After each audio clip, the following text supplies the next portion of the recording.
Seu nome é Boca de Ouro. O Boca de Ouro é uma entidade muito famosa e originária do Recife, no nordeste do Brasil. Se diz que é uma criatura misteriosa e perigosa que assombra pessoas solitárias durante a madrugada. É um ser que veste calças e paletó brancos, sapatos bem engraxados e um chapéu estilo Panamá. Mas não se engane por sua aparência estilosa. Essa entidade geralmente é vista caminhando lentamente enquanto fuma um cigarro. Então, quando o Boca de Ouro cruza com um viajante solitário, pede fogo para acender o seu cigarro. Independente de ter um isqueiro ou não, a pessoa é imediatamente tomada de surpresa ao ver o rosto dessa entidade, pois ela possui uma face semelhante a um cadáver apodrecido, que fede a enxofre. No momento em que percebe a reação de medo da pessoa solitária, o Boca de Ouro solta uma gargalhada aterrorizante, exibindo a boca repleta de dentes de ouro. A partir desse momento, a história sempre se repete. A vítima tenta fugir em desespero pelas ruas urbanizadas da cidade de Recife, cruzando esquinas desertas e procurando ajuda. Mas não há forma de escapar. Sempre que ela pensa ter escapado do Boca de Ouro, ele reaparece a alguns metros da pessoa, rindo e mostrando seus dentes dourados. E assim se passa a noite inteira, correndo em desespero tentando escapar sem sucesso. No final das contas, a pessoa é encontrada por outras pessoas desmaiada no chão da cidade, de tanto correr em desespero do Boca de Ouro. Mas não adianta relatar o que aconteceu, pois ninguém jamais acredita e acham que a pessoa estava bêbada ou enlouqueceu. Essa entidade tem preferência por homens que andam sozinhos durante as madrugadas na cidade de Recife. Não há relatos de grupos serem atacados e nem mulheres que andam sozinhas. Além disso, não faz diferença para o Boca de Ouro se a pessoa está bêbada ou sóbria, nem se fuma ou não. Dizem que os primeiros relatos são do início do século XX. Até por isso, seu visual exótico com calças e paletó branco e um chapéu Panamá, que fora moda por aqui em outros tempos. No entanto, os avistamentos não pararam e até hoje há quem diga tê-lo encontrado, sempre com as mesmas características. Além disso, ele é famoso principalmente na cidade de Recife, mas também tem sido encontrado em outras cidades do país, então pode ser que tenha experimentado assombrar outras cidades no final das contas. Não se sabe a origem desse ser, nem sequer se é ou não uma assombração ou uma criatura demoníaca. Uns dizem que seria a alma penada de um homem que abusava do álcool, jogos de azar e da vida noturna da cidade de Recife no início do século XX, enquanto outros dizem que seria na verdade a encarnação de um espírito muito maligno. Seu nome é Cumacanga. Se diz que quando uma mulher tem 7 filhos homens, o 7º vira lobisomem. Quando tem 7 filhas mulheres, a 7ª vira bruxa. Mas no caso da Cumacanga não se transforma em uma bruxa comum, e sim numa dessas entidades macabras. A Cumacanga, também conhecida como Curacanga no estado do Maranhão, é uma entidade cuja cabeça sai do corpo à noite e assume a forma de uma bola de fogo, vagando pelos campos e apavorando quem encontrar pelo caminho. Diz uma história que pessoas andavam pela rua quando viram que uma cabeça de mulher estava pendurada em um salgueiro. A cabeça caiu ao chão e avançou em fúria contra eles, saltando. Eles fugiram desesperadamente e se refugiaram dentro de uma casa, trancando a porta. Mas a cabeça não desistiu. Ela começou a bater na porta e atacá-la a dentadas. A madeira não aguentava mais e estava quase cedendo, quando os galos cantaram e a cabeça foi embora rolando, e então se atirou em uma lagoa. Essa lenda, além de aterrorizante, não é encontrada somente no Brasil. Na Bolívia, ela é conhecida por outro nome, Cati-Cati. Lá, os habitantes dizem que ela é a cabeça de um cadáver humano que sai rolando atrás de inimigos que em vida lhe causaram mal. Ela lança gritos terríveis que ressoam no silêncio da noite. Dizem também que quando encontra sua vítima, amarra as mãos e os pés com cabelos crescidos em seu túmulo, que são duros e resistentes. Depois derruba o humano ao chão e lhe suga o sangue. Enquanto está sugando o sangue, a cabeça cadavérica vai aumentando de tamanho e peso, até ficar tão pesada que asfixia sua vítima, fazendo-a sofrer extremamente. Depois, quando a sua vítima já está morta, a cabeça vai embora saltando alegremente até seu lugar de descanso. Não se sabe exatamente a origem dessa entidade, se é algum tipo de maldição ou um feitiço. Além da versão de ser a sétima filha, há uma versão que diz que um feiticeiro, ao errar a fórmula de um encantamento, teria tido a cabeça arrancada do corpo. Essa cabeça então voou, usando os cabelos como asas. Outra versão ainda diz que a Kumakanga seria a concubina de um padre, que por algum motivo desconhecido se transformou nesse monstro. Seu nome é Cabeça de Cuia. O Cabeça de Cuia é uma entidade famosa no estado do Piauí, sendo avistado dentro do rio Parnaíba, pois se diz que ali ele vive.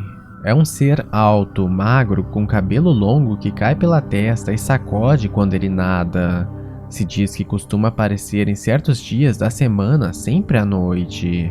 Ele se aproxima sorrateiramente de suas vítimas sem que seja visto. Então, se a pessoa não o perceber e não escapar a tempo, será apanhada por ele e puxada para baixo da água. Como é uma criatura muito hábil em atacar suas vítimas sem ser visto, ninguém jamais conseguiu o ver e sobreviver para contar a história. Dizem algumas versões da lenda que essa entidade seria um menino chamado Crispim, que foi amaldiçoado e agora está preso ao rio. Dizem que Crispim era um jovem que morava com a família nas margens do rio Parnaíba.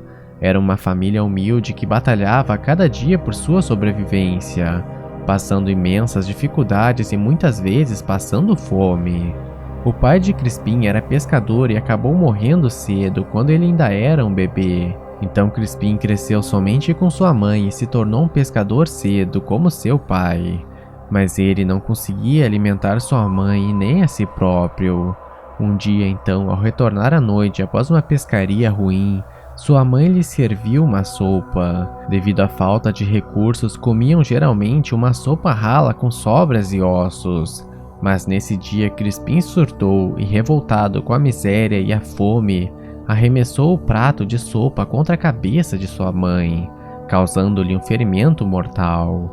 A mãe, então, à beira da morte, lhe amaldiçoou, dizendo que ele deveria vagar nas margens do rio atrás de restos de peixes e animais mortos, e sua penitência só teria fim quando, de 7 em 7 anos, ele devorasse uma mulher virgem com o nome de Maria, até que se somassem 49 anos. Crispim, apavorado pela maldição, correu para o rio em desespero, morrendo afogado. Mas ele não morreu simplesmente, e sim se transformou em uma terrível criatura aquática com a cabeça enorme em formato de cuia, sendo que esse aumento do tamanho da cabeça seria por causa do peso na consciência que ele carrega pela morte de sua mãe.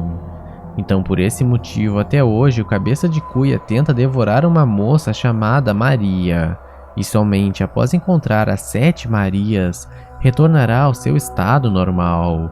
No entanto, dizem que jamais encontrou nenhuma moça assim, e por isso muitas pessoas dizem que ele vive envelhecido e descontente, furioso por seu fracasso. Hoje em dia, no Piauí, muitas pessoas evitam tomar banho no rio, principalmente durante as enchentes, com medo dessa criatura. Dizem que somente nessa época ele aparece, jamais na seca. Há também quem diga que viu uma criatura com a cabeça enorme rasgar suas redes e virar os barcos. Por saberem que essa criatura está atrás de mulheres, dizem que muitas mulheres têm medo de se banhar e de lavar suas roupas na beira do rio. Medo de mesmo tamanho possuem as mães, que proíbem seus filhos jovens de irem até o rio, pois dizem que muitas vezes o Cabeça de Cuia os ataca e jamais são vistos novamente. Apesar de não sabermos por que ele atacaria meninos, ou mesmo os barcos dos pescadores, isso pode ter uma explicação. Não sabemos com certeza os motivos dessa criatura, e há quem diga que na verdade ele não mata as mulheres para quebrar a maldição, e sim por se irritar ao achar que as mulheres que vão ao rio são sua mãe, que veio para perdoá-lo e retirá-lo de sua penitência, descobrindo então que não o são, se descontrolando e as matando. Mas há ainda outras versões para a história. Alguns dizem que na verdade ele não matou sua mãe. Na realidade, o cabeça de cuia seria um menino que não obedecia à mãe e a maltratava, até que um dia ele a abandonou. Então ela o amaldiçoou, condenando a viver 49 anos nas águas do rio Parnaíba. Seu nome é Gorjala. O Gorjala é um gigante que possui somente um olho, centralizado na cabeça. Possui também uma boca muito grande com muitos dentes afiados, feitos para dilacerar a carne de suas vítimas. Ele normalmente é descrito possuindo cor marrom escuro, cinza escuro ou preto, sem cabelo nenhum no rosto e nem barba alguma. É semelhante aos gigantes ou aos ogros, ambos originários da Europa. Se diz que ele seria um guardião da floresta, perseguindo, caçando e devorando a todos aqueles que invadirem intencionalmente ou não seus domínios. Se diz que ele habita em áreas de serras ou penhascos, e nessas regiões se esconde, pois essa criatura gosta tremendamente de habitar nas chamadas escarpas, formas de relevo de transição que possuem elevações e penhascos. Nessas regiões, se diz que é costume ver essas criaturas perto de abismos ou penhascos, caminhando com passadas largas e saltando por frestas nos penhascos. Quanto às suas presas, as favoritas eram caçadores que se perdem em seus domínios. Esses, além da presa que mais procuram, são os mais fáceis de capturar, já que quem entra em suas terras, cujas quais ele conhece como a palma de sua mão, possuem boas chances de caírem em emboscadas e serem facilmente capturados. Quando eles capturam uma presa, eles carregam embaixo de seus gigantescos sovacos e assim a carregam enquanto anda, comendo-as aos poucos. Não se sabe exatamente o que significa o seu nome ou o que é essa criatura, embora alguns afirmam haver no mínimo parentesco entre os ogros europeus e essa criatura. Seu nome é Papa-Figo. O Papa-Figo, também chamado de Homem do Saco ou Velho do Saco, é descrito como um homem velho, alto, magro e com longa barba, que veste roupas rasgadas e sujas e sempre carrega um saco nas costas. Dizem que esse saco ele usa para raptar crianças nas cidades e comer os seus fígados ou vendê-las a ricos com lepra que vivem na cidade.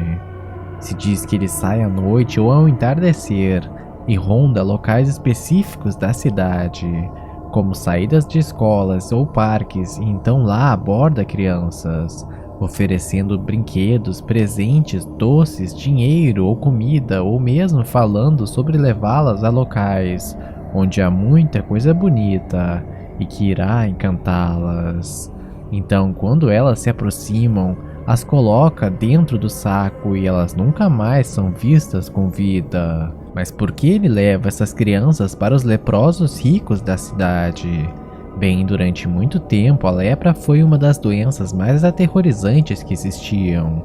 Pessoas que desenvolviam essa doença ficavam desesperadas por opções de cura, já que por muito tempo não houve tratamento para essa doença.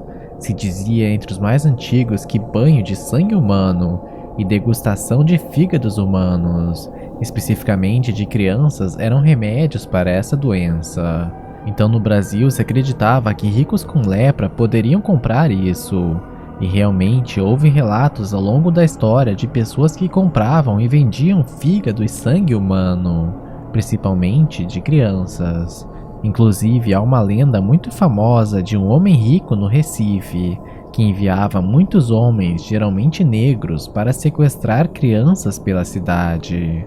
De qualquer forma, sendo ou não um fenômeno real, dizem que o Papa-Figo usa ajudantes para caçar crianças mais eficientemente pela cidade. espalhando esses por vários pontos dela. Se diz que é possível detectar o Papa-Figo por seu cheiro. Ele é descrito às vezes como um velho mal vestido, que parece um morador de rua e tem um cheiro muito forte, que pode ser sentido de longe e chega a causar náuseas em alguns. Algumas versões da lenda dizem que depois que esse ser maligno sequestra e mata alguém, ele abandona o corpo da criança com dinheiro para o enterro, e como uma forma de compensação pela perda do ente querido. O Labatut é uma criatura originária do folclore nordestino. Dizem que ele mora no fim do mundo, e durante todas as noites percorre as cidades da região, procurando por vítimas. Suas vítimas seriam basicamente seres humanos, por quem tem um apetite especial. Entre os seres humanos, suas vítimas favoritas são as crianças, pois se diz que ele acha sua carne muito mais macia e saborosa do que dos adultos. Ele é muito popular na região da Chapada do Apodi, entre os estados do Ceará e Rio Grande do Norte, onde seu nome leva pavor a muitas pessoas, sendo nessa região a entidade mais ameaçadora e perigosa de todas. O Labatut é uma criatura humanoide, possui pelo por todo o corpo. Seus pés são redondos, quase como pés de elefantes ou rinocerontes. Suas mãos são compridas, assim como seus dedos. Possui garras afiadas nas pontas das mãos. Em seu rosto, há somente um olho grande centralizado, como um cíclope. Sobre a sua cabeça, possui um cabelo comprido, encaracolado e bagunçado. Já em sua boca, possui presas de javali afiadas, que são muito maiores do que as normalmente encontradas em javalis. Se diz que o Labatut caça suas presas principalmente à noite, quando percorre as cidades e vilarejos da região, e caça e devora qualquer um que aparece por seu caminho. Para detectar suas vítimas, além de sua visão, possui uma audição excelente, sendo capaz de detectar os menores ruídos possíveis. Isso é muito necessário para o seu sucesso, pois se diz que quando se aproxima, um vento o persegue, e assim todas as pessoas que o percebem se afastam imediatamente em desespero. Assim, o Labatut pode detectar qualquer ruído, até mesmo sussurros,